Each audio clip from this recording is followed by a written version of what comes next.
and welcome to 10 out of 10 Mood Watch Again with Lauren and Russ. Hello. I know last week at the end of the episode we said, oh, we'll do a movie that I like, and you were like, oh, well, I won't do the podcast. We were supposed to do that this week, but I got the dates wrong. It's me, hi, I'm the problem, it's me. So that's next week. Shut up. So that's next week's episode with us, with our first ever guest star. Who it is, aye. But this week we are coming to you with a McAllister classic, It Part 1, the 2017 version. Do you want to hit us with your usual knowledge of the film? So obviously it's based on the book released in 1986 by Stephen King. Banger. Which called It, funny enough. Funnily enough. Aye. As you just stole from me there. Released September 2017. Directed by Andy Muschietti. Muschietti. Right, Dobby, shut up. Who also done Mama and The Flash. He's a fuck. The new TV one. show? Oh, the new one. Oh, God, right, okay. Aye. On a budget of $35 million and it earned 700 million fucking bangers. Because it's so good. Yeah. So, general overview of the movie, and I'll try and do this better. Murderous clown wakes up from a 27-year nap to eat some Waynes. Gang of Waynes fight off dead murderous clown. There it is. You get that for AI. Fuck you, I came up with that all on my own. So why do you love this movie? I don't hate it. Shut up. Hit me with the patter. Oh, it was the best horror movie that came out that year. So we were good. buzzing for it for so long. We were, weren't we? I remember, because we went like opening weekend, like you took the night off work and we went like opening I weekend. think we went to see it about 3 times, aye. We did. Because remember, like we wanted to go see it first ourselves and like just sat there and we're just pure in awe. And then we had pals that wanted to go see it and we were like, we'll go. And then I remember as soon as it came out on DVD, pure old school, it was from 2017. As soon as it came out on DVD, I got you it for your birthday, and you and me just sat in that whole weekend. We got like hundreds of munchies, pure good dinner, and just sat and watched it. It was so good. Aye. So will we dive into thoughts and opinions? If you want, aye. That tends to be how it goes, aye. Funnily enough. So, I mean, I've kind of spoiled my first thought and opinion, but I'm just like, I love this fucking movie. Oh, I like, know, it's great. It's so good. Like, see, watching it, I kept like forgetting to take notes. I kept putting my phone down because I was just like in it, and how many times totally. And we've seen this movie so many times, and every time there's something new to notice. Like my attention is just on it the whole time. Yeah. Like your favourite thing that you love to notice is that creepy fucking librarian. Creepy library cunt, aye. That's the first thing I've got is there's a good cast. Like, the kid actors not are great in it. They are so good. Like, none of them are bad. No, because I was going to say that as well. Like, they have such good chemistry with the kids. Like, and this is, we kind of use it as like a baseline. Like, now when you and me watch anything that's got like kid actors in it. Yeah. Because it can really go either way. Like, you can either get Stranger Things kids or it. Well, funnily enough, one of the Stranger Things kids isn't it? But you can get like stuff like that, or you can get, but the Black Phone, remember that one with Ethan Hawke? Aye. And like Ethan Hawke was great in it, but those kids were dreadful. Aye, and tough. I felt really bad because you and me left the Black Phone and we were like, those kids were straight. They were like, they're children. Like, but it's, you can only get one or the other. We've been quite lucky. I mean, Stranger Things kids are good. Yep. Then they're obviously Finn Wolfhard's in this as well. Yeah. So I think we had it between Stranger Things season 1. This came out, then I think Stranger Things season 2 came out in October, so in a month. That's quite a good run for him. Yeah, man. We fair dues to him. Totally. And then the rest of the It kids have went on to do actually some really interesting stuff. Like your man Bill, he was in that, was it Lords of Metal? We liked that. We thought that was really funny. Mr. Harrigan's phone. Yeah. That was quite good. A bit weird, but it was quite good. That was good. And Sophia Lillis, who is Bev, she's went on to do like loads of cool Netflix stuff as well. She's done the Dungeons and Dragons movie as well. Dungeons and Dragons too, yeah. Well, you know, that movie's a bit iffy. It was alright for what it was. Yeah, Dungeons and Dragons was like a perfect, it's Sunday, I'm hungover and I don't want to focus. Aye. Yeah. Just nonsense, like, couldn't really take it serious. No, absolutely not. You can. No. I love as well, this movie is like, and obviously this is because we're basically going to sing the kids' praises for this whole fucking podcast.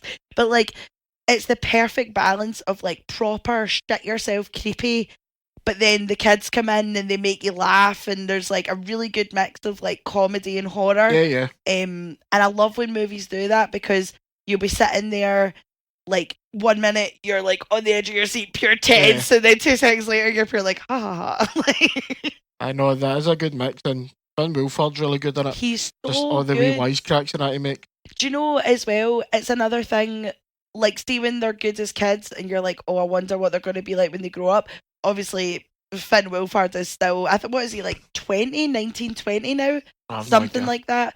And like, he's in the new Ghostbusters movies, and he's kind of branching out to do his own like kind of indie arty farty movies, and he's like directing his own movies now. And they're actually okay. Do you know what I mean? Like Ghostbusters, I like the new Ghostbusters. Oh, it was good, but like, he's really good, and he's stayed like consistently good from being a kid in Stranger Things all the way up to now, which you just love to see. Consistently good.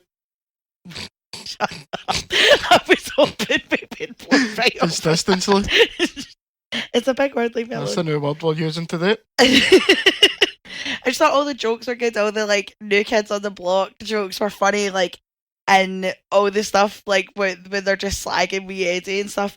But that's another reason why I think part 2 didn't work, because we've got this relationship with the kids. They've got this effortless chemistry. They're so good. You actually give a fuck about these kids. And then by the time it gets to part 2, you're like, every single one of the adults in part 2, apart from Bill Hader, phoned that performance the fuck in. Like, they relied on what those kids did. And by the time it got to part 2, I was like, I hate all of you. They didn't really have the same energy in the.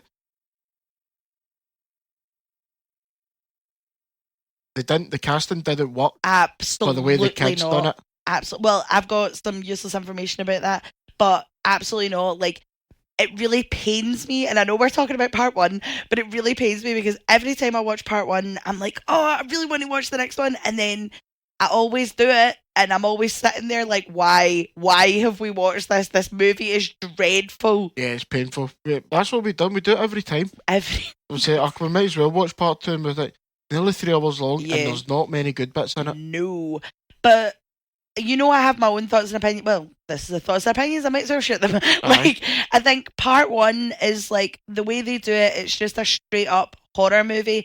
Like, if you have no knowledge of it, the miniseries, the book, nothing, you can still watch it, and it's a horror movie, there is, like, hints to, like, the turtle, and there is hints to, like, all this other stuff.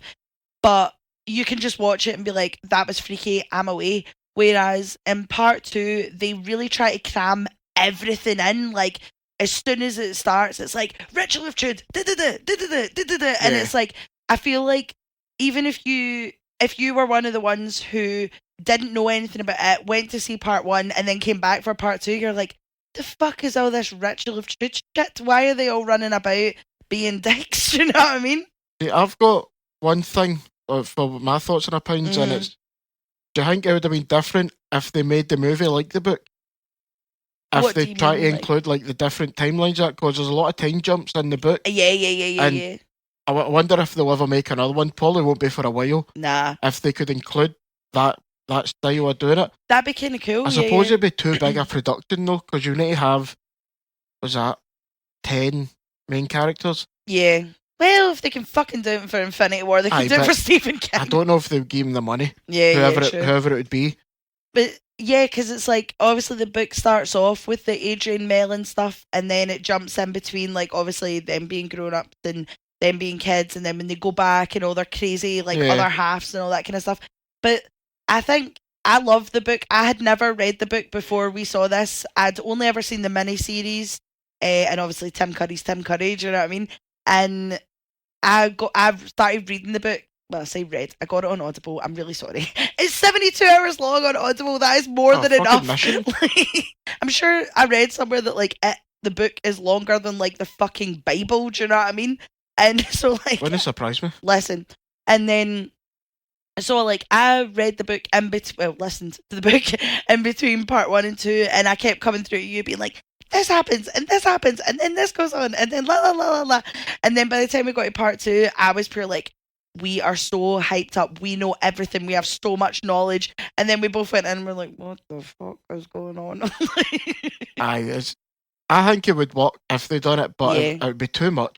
That's what we thought. This because so for anybody that doesn't know, they're doing a TV show. Is it this year or next year it comes out? It was Welcome announced to a few Derry. years ago. I'm not sure when it's out, but I know they're filming it They've this been year. talking about it for next years. year. Yeah.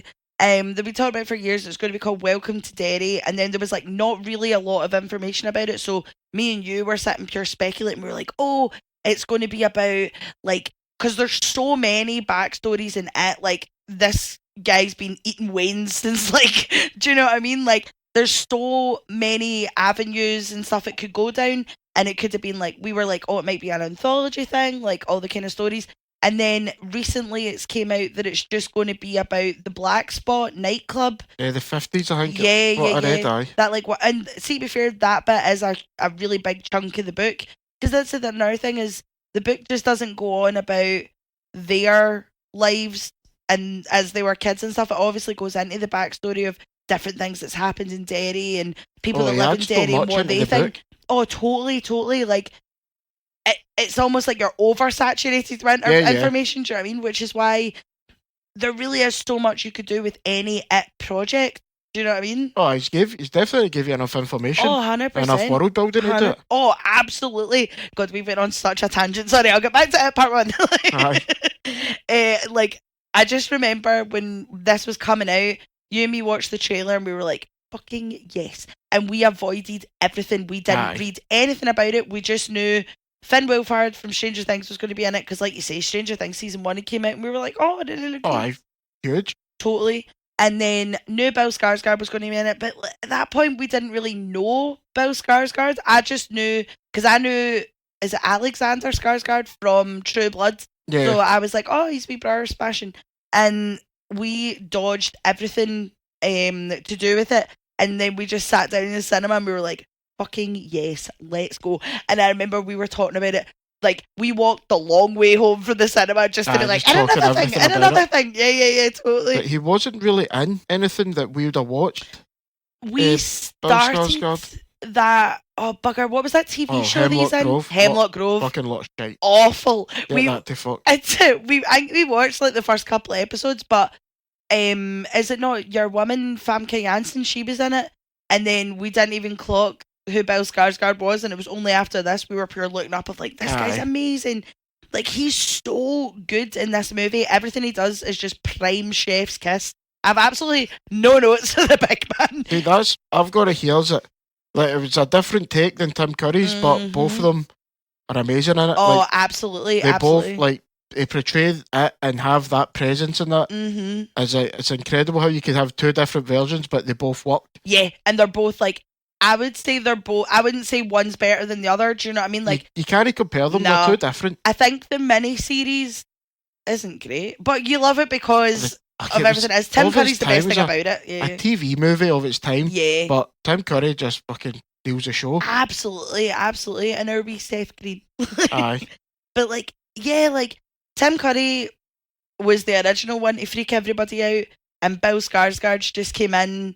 And he's done all this kind of weird shit with his face, and the way he does it, he does. See, at the very start when it's "Hiya, Georgie," and like, 1 minute he's like laughing with Georgie, and he's like, "Oh, come to the circus, pop," and then his face just drops, and you're like, "Oh fuck!"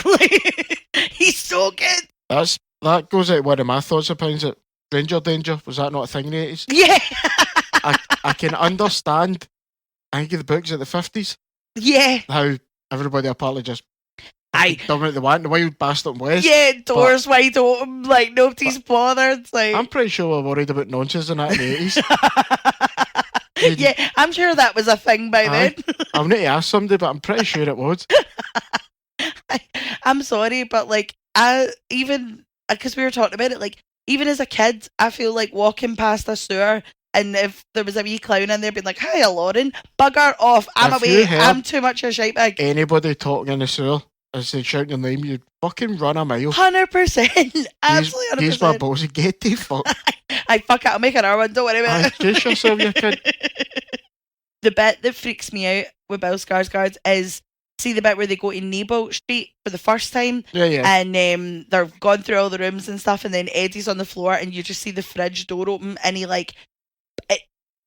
pops out like some mad contortionist. Yeah. So fucking good, and it's so creepy, and it's still creepy every like the time. First time you see him proper, isn't it? Yeah. He actually gets to interact with him like that. Yep, and it's the first time the kid actors actually interacted with him. I remember you saying that, aye. Because I've actually got some stuff about that and used some information, so I'll save it.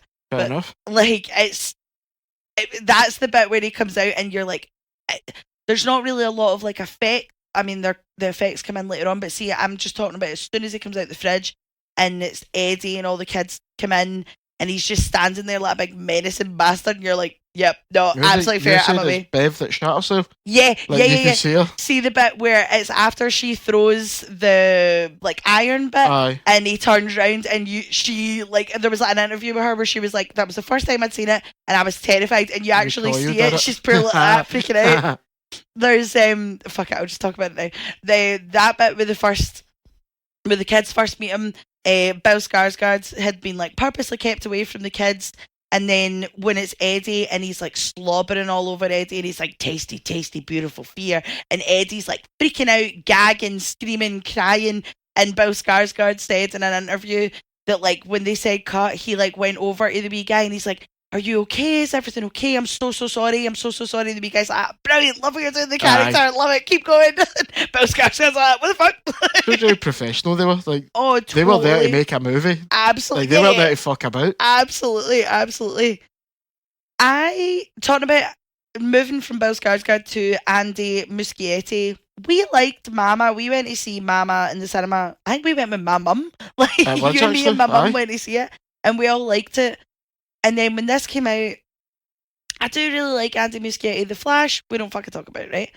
But I wonder, and this might be a bit of a hot take, a bit of a controversial take, right? Well, I don't know if it'd be controversial, but this movie's great the way it is. Like, Andy Muschietti has this really, like, fantastical view of horror. Like, there's all his kind of horror characters are quite, like, ethereal, fantasy, that kind of vibe.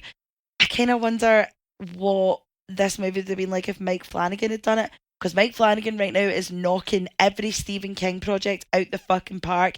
Hill House, amazing. All of those TV shows, incredible. Doctor Sleep, incredible. Like, Gerald's Game, horrific, incredible.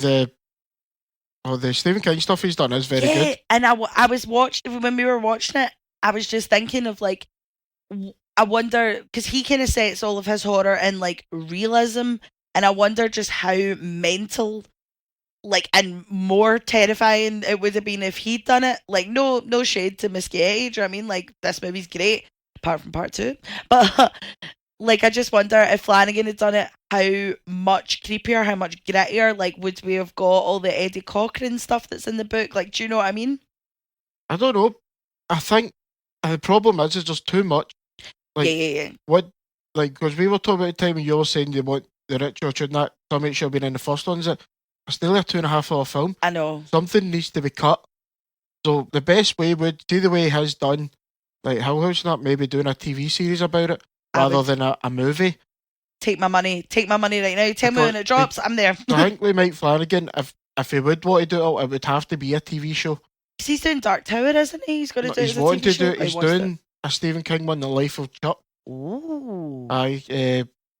Hold on, it says here, they picked 3 different stories in the life of Charles Chuck Krantz, beginning with his death and ending with his time growing up in the supposed haunted house. Cute, listen, I'm in. So I don't know, I think next time it would be good to have like a 10-part Netflix, Amazon, I am whatever. so in. Take my money, I'm in. Because I know you're like, oh, you want, like, because I was saying, like, Richard should have been added in. See, even if there was just, like, a wee bit, because they cram so much in part 2 where they do the flashbacks with the terrible de-aging, but we're not talking about part 2. But, like, they really cram that in, all the Chud stuff, but, like, they try and do Chud, in the book, they try and do the Ritual of Chud as kids. Yeah. And it's like, see, even if they'd have been like, oh, I'm thinking about it, or like, oh, I've read this thing, and then someone was like, nah, that's not going to work. If there was even like a mention of it, so that just even for people going into part 2 had that in their head of like, right, we're going to get a bit nuts here. Do you know what I mean? They must have had their reasons for it. I don't know why they didn't, but they must have had reasons. Yeah. No, totally. I just think like it just even like a tiny wee mention on part 1, you'd have went into part 2 being like, okay. But again, like you say, the book is so fucking big. And there's so much what in can it. you cut for yeah, it? what do you add with you cut? Yeah, like totally. as I say, these could have been 2 4-hour films easy. Yeah. But nobody's going to sit for 8 hours and watch them. We would, but like, I would do it. It wouldn't have made fucking $700 million if it did. Nah. If you'd done a 4-hour film. Nah. I remember, sorry, I'm back on my hating of part 2 bullshit. Like, I remember we loved this one so much and we were so hyped for part 2. And was it not part 2 and Doctor Sleep came out within a couple of weeks of each other? It was something like that. They were really, really close. And you and me were so hyped for part 2. We were like, they can't fuck it up, no way. And I hadn't read the Doctor Sleep book. I had only really seen The Shining movie, and The Shining movie is one of my favourite movies of all time. I don't know if I can be trusted to do an episode of this on The Shining, because that would be a 4-hour long episode. Aye. But I was really worried about Doctor Sleep, because I was like, how do you know The Shining's perfect, blah, blah, blah, blah, blah. And then we went, and It Part 2 was fucking awful. And we both came out of Doctor Sleep, we were like, that was amazing. Aye, we weren't even going to see Doctor Sleep, was it? No. And then it was after Doctor Sleep, I went right down my wee Stephen King phase. Mind, I got like all of them, was like reading them all, and was pure coming through and doing your absolute box and being like, there's another thing here. And you were like, I need bother. Aye, let's Google it. Yeah, 100%. Right, he saved you for hating, just going on about how much you hate part 2. Okay. I'll try and deal this back on track. Okay, yeah. So the one thing I've noticed watching it, but I mean, when was it, 2017? So it's 7 years ago. Yeah. The CGI isn't great for the parts even with Pennywise running and that fucking woman in the office, the rabbi's office. Yeah. So I put a note here, is that why not do something like, obviously don't copy it, but like the Valak scene in Conjuring 2. Yeah, like practical kind of thing. Yeah, like that would have made it so much better, but you kind of lose the scariness. Like you can get the initial shot, but then once you see what they look like, you're like, this is pointless. That goes back to, God, how many times do we bring this up when we were watching movies, and it's like, they don't really do a lot of practical ever anymore. Like, do you know what I mean? Like, going back to our Mike Flanagan tangent, like, most, if not all of his stuff is practical, which is why it's like, whereas, because Andy Muschietti does all the kind of fantastical, ethereal horror, he loves the watery, wavy hair, doesn't he? Like, and all that in Mama as well. Yeah. And but yeah, like the women in the rabbi's office, like the painting, that could have just been a person. Like, do you remember when they got the lassie that plays Penny in American Horror Story? She's in Freak Show, she's in Asylum, and the woman who plays Valak as well. Like, you have these really distinctive faces. Like, these people make their career on being terrifying horror creatures. You know what I mean? Even your man that's in like Shape of Water. Your man that was in Doctor Sleep, your man that was in Hill House as well. Like, there's a whole group of actors who make their money because they're weird looking as fuck. And I don't mean that to sound bad, but that's where their bread and butter is. That's the thing, they get that Javier Botet to play the leper. That's your man. So why not get somebody to play her? Get his pals. Yeah. Only in it for 2 minutes, not even 2 minutes, but it'd make it look better. Totally. Like the bit of the library now with the little kid, that looks good, but with her, it's just, it throws you right off. Yeah. Like, how can you be scared of something? It looks so stupid. Real? Yeah, it looks daft. Like, I can understand being scared of it, but I'm like, once you see it, you're like, this is just stupid. Yeah, totally. I think as well, this movie, I mean, Pennywise is such an iconic horror character. Yeah. But like, when this came out, there was all the posters of like Georgie with him standing behind with the balloon. There was like the posters of like Pennywise's eyes on the buses and all that. And I remember my niece is now 10, but at the time she must have been, oh God, like 6 or 7 or something. I don't actually know. What, 7 years ago? Yeah. 7-3. 7-3. Okay, never mind. But like, quick maths. Yeah, quick maths. But like, fucking hell, man. Wowee. Gotta get your calculator and double check. Shut up. Fucking but hell. Like, I remember like when because obviously, like, I know she's 3, she's too young to know what it was, but I remember, like, when we'd take her out and she'd see the, like, Pennywise posters and she was like, what is that? Like, because obviously it's a creepy image. And then, like, the older she's got, like, I used to have a yellow, like, raincoat, and every time, she'd never seen it, knew nothing about it, and every time I would come in, she'd go, hiya, Georgie, and I was like, you are terrifying, stop that. And now she's like, she was always, like, the older she's been getting, she's like, can we watch it, can we watch it, can we watch it? And I'm like, no, but yes, but no. You get your mommy's permission. 100%, I'll phone my sister up the night, like, come on. That I've also got one here's, how many times should their kids have died? Oh my god, yeah. Like, at least about 1 million broken bones. Like, Henry Bowers took a fucking beating going down that well. Yes! Just gets out at fine to start the second one. See, as well, never mind even the bits where they're, like, running away from Pennywise. See the bits where they're jumping into the gorge, like, into the lake? Yeah. Jumping from that height into water is fucking sore. That would be painful. You're hurting yourself, do you know what I mean? That would be fucking... I'd be imagine. That's a couple of cracked ribs, do you know what I mean? Fucking getting their stomach slashed. Yes. Don't. Then they just cover it up and there's it. I get it. Wee Ben's just cutting about pure chips. Like, I didn't bother. Then jumping in that water. Yes. Or was that before it? I can't remember now. Yeah. No, I think that's after it. Oh, no, is it before it? No, it must be before it. I don't know. Let's watch film again. It can't be before it. Yeah, true, because they've all got their tops off and he doesn't have a chip. He had they met them before. He got chip members because he fell off he took a heater down the... Of course, the and that's road. how he meets them, and that's how they fix them, and they'll become pals. Well, there's some fucking continuity. There's no chip in his stomach. Aye. God's sake, Miss Getty. Right, man. Told you this movie's piss. We're watching this shit again. Do you have anything else for thoughts and opinions? Because I'm trying to keep us on track, but I could just rattle on for ages. You're just wanting to go about how much you hate the second one. Don't start me. The other thing I've got is all the... Don't start me. I've been talking about it for 20 minutes. Is it all the background stuff that happens? So, like, the library with the women looking over. Yes. And, like, Pennywise appearing in the painting and that. Yes. And is that you need to focus on that more than what the actual people are doing. Mm-hmm. And that's what's so good on, like, the more times you watch it, hence why that's a 10 out of 10 we watch again. But, like, the more times you watch it, the more things you pick up on. Like you're saying, when Ben's been chipped and it's just the mural at the back, and then it's only at the end, Pennywise's face is, like, under the tyre or something. It's something like, I think he's no there, like, when they're fixing him up, then he's there again. Yeah. Then when they go back, it's not there. But also, they don't notice this. Yeah. They're just cutting about.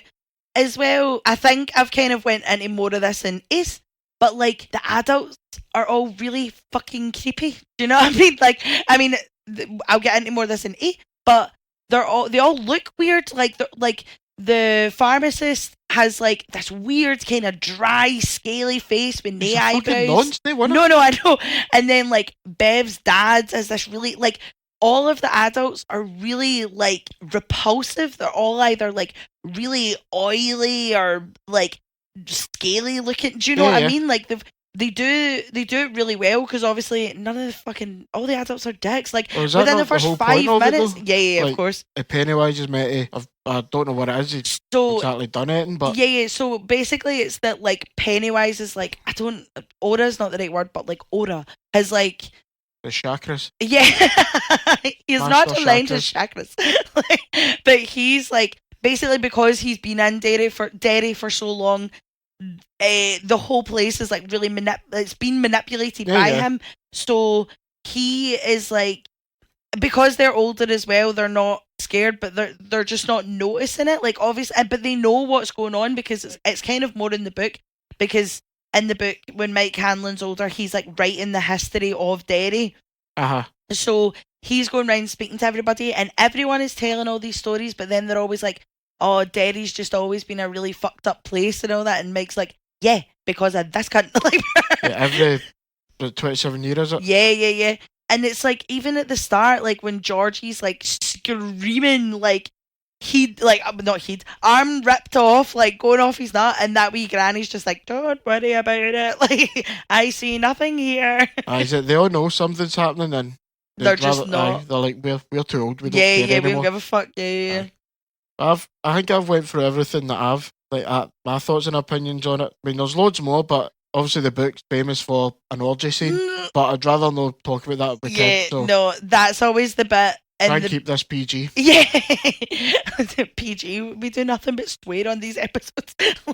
Fuck's sake, kids can't hear a sweary word. I said, we're from Glasgow, it's a comma, do you know what I mean? No, that bit as well, like, I'm glad they didn't, because that was something that, obviously, like, we knew that had been a thing in the book, but I hadn't read the book at the time, and then I remember, like, because in the book, it, like, leads up to it and then distracts, and leads up to it and then does something else, and it's one of those bits you're like, I feel like that bit is worse than anything Pennywise does, because you're sitting when you're reading the book, or listening to the book in my opinion, and in my view, but like, you know it's coming, and then it happens, and you're like, ooh, but it's not a bit you can skip, because it basically but it kind of more alludes to in the Stephen King universe, basically The Shining, right? And there's like a whole bit after that implies that all of these kids have The Shining, and that's why they've been able to defeat Pennywise. But that's a whole other tangent for the whole other Stephen King universe. I'm just going to say, they call that an STD. Well, let's carry on. I don't want to hear it about child dodges. So, will we go on to favourite scene? What is your favourite scene? Mine's just the garage scene. Stay with try to look at photos of the plans. Yeah. And it's like the mum's hair and his face comes out of it. Yeah. Another one is kind of around with CGI when he pops out. Looks a bit iffy, but that's my favourite one. No, totally. Still work. I'm with you. I think it's only when it's fine. See when he pops out the first time, and then when he starts like crawling towards them with the big teeth, you're like, no. It's the movement of the CGI that really off. Yeah. I don't know what choices they made or how they did it. I have no idea, but it's just I don't know if they consulted you in that meeting. No. I have no idea. I have no idea how to do it. They point for me. But it's just really try and make it more monster-like, I suppose. But it just doesn't work for me. Nah, I'm with you. Mine is... I know it's pure boring, but like, see just the opening 10-15 minutes of like Georgie running down, and it's when Georgie hits his head and then the boat's going, and you're like, no, Georgie, no. You know what's coming. Yeah. Or, and this is pure shite, but see, after they all fall out and then they're all separated, and then all he hears, dear God, have you got the letter? And I'm like, yes, tune, play again. Do you have a particular favourite time where Pennywise bams up the wings? I've just got the library. The library, yeah. The whole bit, like, when that's near the beginning, and you just see the librarian turn around and the balloon floating. Yeah. But my favourite one, and it's not in this movie, it's the library scene in the TV show. Yeah. You got Prince Albert in a can. You better let the poor guy out. Ha. That's the best scene of all of these, hands down. Just pick Tim Curry with that rattle thing. Yeah. Fucking, Tim Curry's so good, man. I know. Mine's is either Eddie with a leper. See when it's like Eddie drops all his stuff and then all you hear is Eddie. And he just looks up and you're like, oh fuck. But Pennywise, for all he's terrifying, is just a massive bam up. Like, he's just finding just ways to be an inconvenience, like when Bev's whole bathroom is like covered in blood and all that, and she's like, are you fucking joking? And they all need to go and clean it and all that. Yeah. Like, Pennywise is just a pain in the arse. Will I jump into useless information? Yeah, get your useless information out the way. Right, I do have a fair few, my apologies. So the children's TV show that is played on every television in the background, that funnily enough only the adults are watching, gets increasingly more violent as the movie continues. At the beginning of the film, it simply tells the children it's fun to play in the stairs, or always talk to clowns. Clowns are your friends. And it's like kind of minimal sinister like that. And then by the end of the movie, Pennywise is in with the kids, and they're all obviously screaming like, kill them all, when it's Henry Bowers and all that. But stuff like that just gets me. Do you know what I mean? I just really love shit like that. Again, we kind of we covered that Pennywise had been kept away from the kids, and obviously Jack Grazer, who plays Eddie, was like, this is amazing.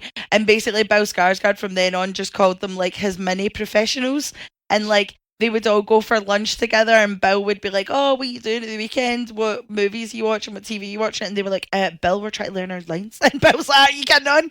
Like, Bill was like, I've never worked with anyone more professional than these kids. He's the one just trying to take it easy. Yeah, he's trying to chill. This movie is also the highest grossing Stephen King adaptation to date. And think of how many bloody Stephen King movies there are. Most of them are shite, but there's so bloody many. In this movie, Pennywise only has 4 minutes of actual dialogue. Like, the rest of the time he's just standing about. So, talking about Tim Curry from earlier on, he was at a fan expo. I can't remember which one. I think it was the Canadian one. And basically in an interview, he was asked about what he thought of the new It and did he think it compared to his performance. And he basically just came out praising Bill Skarsgård to the roof, man. He was like, I loved it.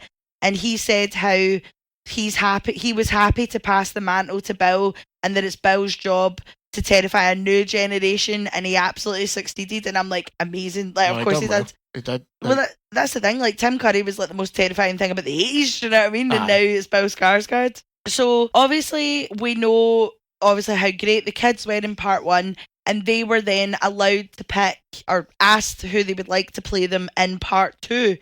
Only Finn Wolfhard and Sophia Lillis got their choices of Bill Hader and Jessica Chastain.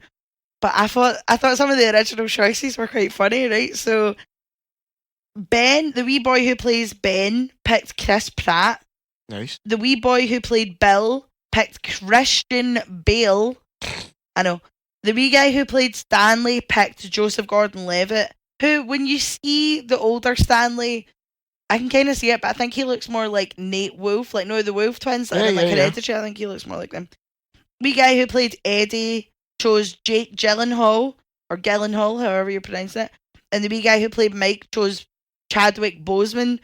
Now, obviously, most of them were quite busy in the Marvel universe at this time. Yeah, not a lot of them would have took it in. Absolutely I don't see Christian Bale doing it.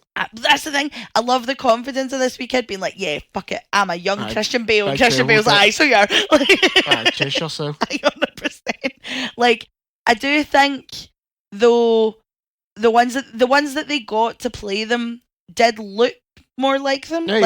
Older Eddie looks exactly like younger Eddie.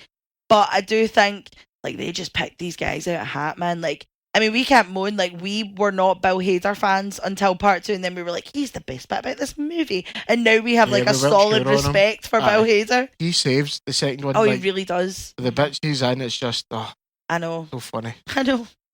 Will we jump on our favourite category? We're going to Well, I want to try something for discount version. Okay, right, discount version, let's go. This is probably going to do Lauren's nutting. Oh, no, don't. I've decided for this part, I don't want to hear it. because I don't know actors, so I've put it into the AI thing. Shut up. Recast it. And some of them are quite good, by the way. Ross, get off AI, man. So, see, for Pennywise, they've said Willem Dafoe. Okay. I mean, I can see it, but no. Stupid enough to do it, isn't it? Aye. For Bill Denborough, it would be Timothée Chalamet. You can't do that to me, Ross. Wait, like older? Like, are we talking part 2 older? Oh, part 1. You can't give me you can't put Timothée Chalamet in that movie. How? Because I really like Timothée Chalamet and I don't want to watch Timothée Chalamet as a child. Like Bill Denborough, obviously Chalamet. Beverly Marsh, Emma Stone. Yeah, it can't be part 1 then. If like these are adult actors, Josh, you're clearly trying to make this is AI, right? Don't shout at me. This is the thing that's stealing everybody's jobs, and they can't even get an age bracket right. No bother. I won't go through all of them, but I hit me with the good spot. For Henry Bubbles, they said Jack O'Connell. Here, he would be good, by the way. I thought that Jack O'Connell would be great. And last one, always good. Last one I'll just do is for Georgie. Or Jacob Tremblay. Oh, he would have been a good Georgie. He would have been a good Georgie. He was too old by this point, though. I wonder why he wasn't like one of the other kids, because like obviously Finn Wolfhard was quite big, but I don't know. Maybe Jacob Tremblay had like aged out by that point. Because he's kind of doing a lot of weird stuff now. He's trying to do that child to adult actor, but he's making weird choices, man. He was in the Dr. Sleep when he played a little kid. So he was actually. No, yeah, you're absolutely right. He's Baseball Boy. Mm-hmm. I wonder why he wasn't like one of the original choices, because you'd think he'd be. I mean, maybe he was busy because he was getting fucking booked for absolutely everything. In Dr. Sleep for that one scene. That's true. For discount version for me, I just said that all the kids were clearly discount versions of fucking chapter 2. But I just don't see how Bill looks like James McAvoy. Bill is very obviously a tall boy. James McAvoy is a very short man. I think they needed a big lead actor. Yeah. McAvoy is, for all he's no good in this, he's a fairly big name, obviously, the X-Men and all that. Yeah. part 2 is the reason why I just can't stand McAvoy anymore. Like, McAvoy needs to pull it out of the bag to bring me back on side. That's the funny thing. We were like, when it was Doctor Sleep and that was it.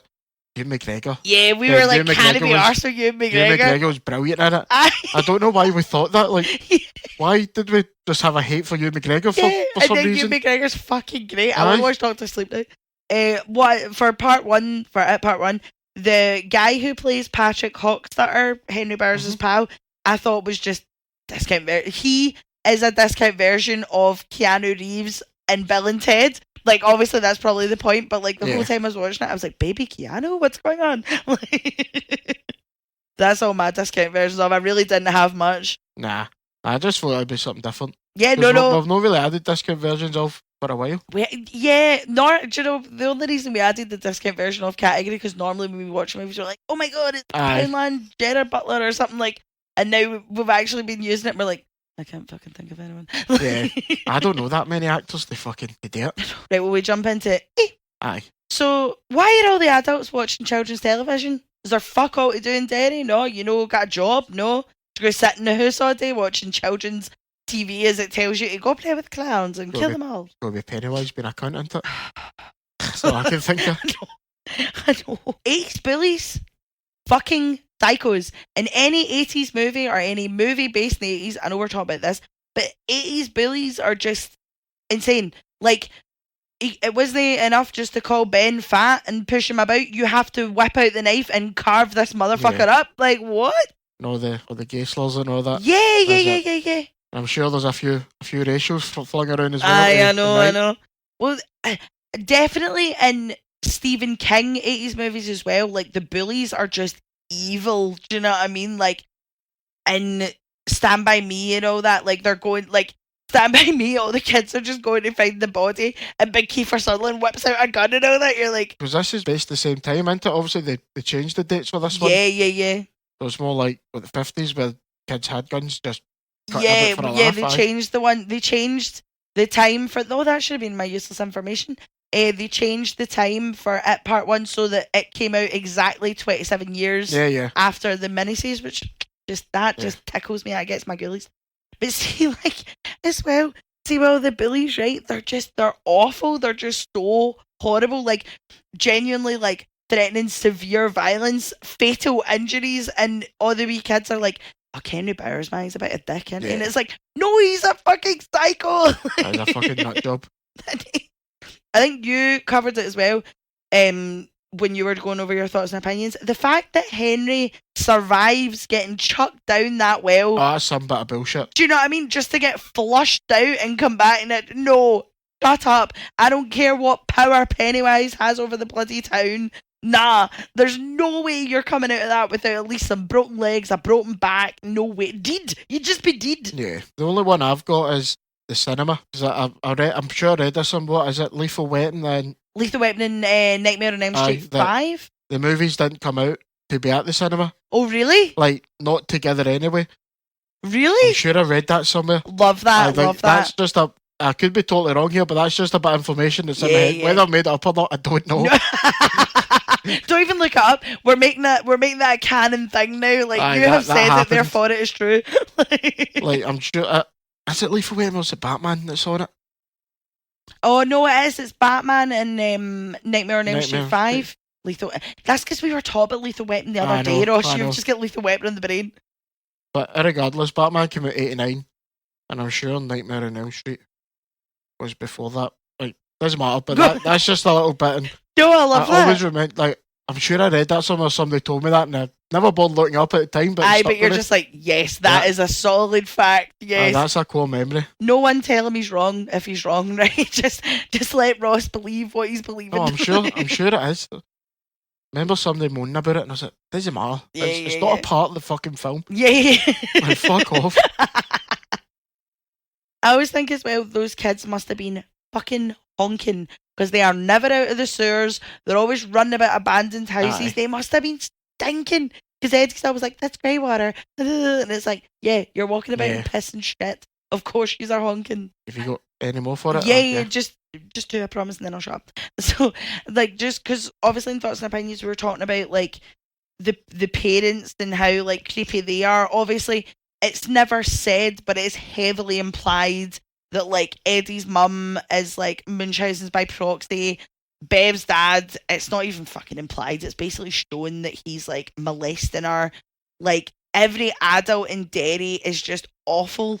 And I don't even think this is an A, but like I think because they all look so fucked, they all look like proper, and I'm just like, what is the skincare routine in Derry? Because yours are all howling, like, but it's like they all don't have eyebrows. Like Eddie's mum's like super greasy and shiny, so is her dad. Like, but then the pharmacist has this like really dry skin and stuff like that, and it's like he did a really sorry, I've jumped right off of A. Like I just wanted to bring up the creepy adults again, but it's like even when they're driving past, like Ben getting slashed up, and they're watching it, and obviously you see the balloon in the background, so you know Pennywise is involved in it. But it's like, could you imagine just driving past and it's like, oh, don't look, darling, there's a little child getting slashed. They bother. And just my last one, purely because I am a bitter bitch. I wish that my home haircuts came out the way Bev's did. How many times? How many times, Ross, have I walked in that bathroom and came out with a squinty fringe, or came out with like, oh, I just need to fix a layer, and then I've chopped like 4 inches off my hair, and she comes out. She's not even paying attention. She's just pure like, like emotionally cutting her hair, and it comes out like Molly Ringwald perfect. And I was just sitting watching it, and I was like, you fuck bitch. Like the amount of times I've ruined my hair either through like, oh fuck it, I'll just dye it myself. Oh fuck it, I'll just cut it myself, and it always ends up looking like an absolute riot. Yeah. Don't say yeah. You're supposed to be like, no, Lauren, you look great. No, you've had a few shockers. The mud tear, remember the mud tear? He-Man. Shut up, you don't talk about that He-Man haircut. So we just jump into best kill, worst kill. Aye, for my best kill, I've got Georgie. Yeah, I've got Georgie too. The iconic one. Yeah. And the worst kill, Betty Richardson. You don't see it. Yeah. I had Henry Bauer killing his dad. I just was like, that's quite a cool kill though. Thanks so much. Just fucking take the knife at his neck. Well, the telly's like, kill them all. Okay. Fuck you. Right, fine. I take it back. No, you stand by that. You're wrong, but stand by it. Fine. We're going to worst guy whose hairline just eaten. Go to patent mobbing. Stupid. Really? Does it work? Does it work for this? I just had every grown up in Derry. I know I've said it in about 3 different bits. Like, the adults are shit. All your kids are getting fucking munched. They're all postering other missing kids over the top of old missing kids. I know it's all to do with Pennywise, but the adults in Derry are dicks. Last category. Is there any point in the movie where you're like, I'm out? Not any. The movie is a bit too long for me, but there's not a part I would cut. No. I don't think there's a part you can cut. No. But like nearly 2.5 hours is a long time. See, I said that, I was like, there's not one bit I'm out of. Like for a 2 hour, 15 hour... Wait, that again. For a 2 hour, 15 minute movie, I'm always in the mood for it. I don't care. Yeah. Like, I'll watch that whenever. It's like, I'm like that with Titanic, but Titanic's like 3.5 hours long, and I'm like, yes, give it to me. It's too long, but you can't. Nothing would cut it, and it wouldn't make sense if they cut parts of it. I know. I wouldn't have even minded if they made it 2 hours 30 and added in a couple of Ritchie things so that you knew what to expect for later. I couldn't do it. 2.5 hours out, I'm fed up with them. Oh, I know. Everything these days is bloody 2.5 to 3 hours long. I mean, we're still a bit traumatized from the Oscars where everything was like 3 hours, 3.5 hours. I'm like, no, I just want a 90-minute banger. Yeah. I miss when movies were an hour and a half. Then the time we did one, fucking League of Extraordinary Gentlemen. Oh, it was just yeah, no. An hour and a half or whatever it was, a shite. Yeah, we played ourselves, man. We played ourselves and we played the listeners. Yep. See, after watching it, it's just really put me in the mood to like listen to the book again. Yeah. But I'm in the middle of this other book series now, and I'm just like, can I just like? Do you know what I mean? My head's out of it because I'm like, I really just want to go and watch it. Like, so it's proper reigniting it. I think we definitely do some more Stephen King movies on this, or we could do like when we did the Oscars overview, we could do like a Stephen King. Yeah, we'll do one of them at some point. But we'll still try to figure out what movies. Yeah. Are we going good Stephen King or are we doing bad Stephen King? We'll figure it out. Because if we're doing good Stephen King, there's I mean, that list's a lot shorter than Shite Stephen King. Yeah. But if we're doing Shite Stephen King, I vote thinner. Thinner. Aye. We've got a couple we can add. Aye, perfect. Perfect. Anyway, guys, that's all for us this week. Thank you so much for listening again. Any thoughts and opinions, share them on Instagram. Next week, we have our first guest star, and we're doing another 80s banger. Well, banger in a good way or not. You can decide. See you next week. Bye. Bye. Alright, naughty boy.